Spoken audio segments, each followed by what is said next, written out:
What's up guys? Another day, another story to tell.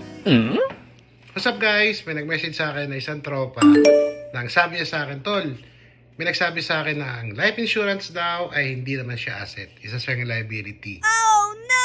Pangalawa, sabi niya sa akin, Tol, healthy naman ako.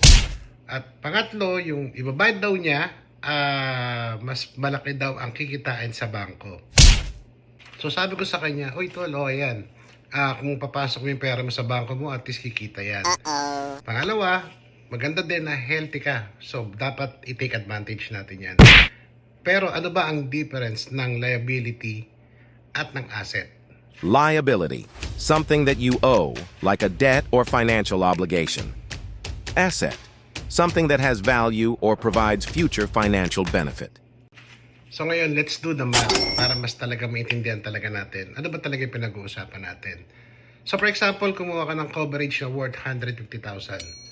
At your current age, 35 years old, ang monthly premium mo for example is $100 per month. Yung $100 per month mo, i-multiply mo siya for 12 months or for 1 year. So that's total of $1,200 in 1 year. Pero in 10 years, that's already $12,000. So in 20 years, that's $24,000. In 30 years, that's 36. So ano ba yung essence na pinag-uusapan natin? So for example, nakapaghulog ka lang for 10 years. So yung 10 years mo, that's only $12,000. Yung $12,000 mo is equivalent to $150,000.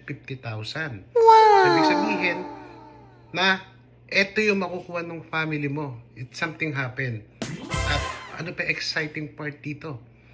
Yung exciting part dito, whatever money you put in your policy, kumikita siya. So, yun yung tinatawag na cash value. So ibig sabihin, asset siya, di ba? Nag-invest tayo dahil okay yung health mo. So, invest in your health while you're still young and healthy. Guys, if you need to know more, if you need to strategize your hard-earned money, let me help you. You know what to do. PM me below. Thank you.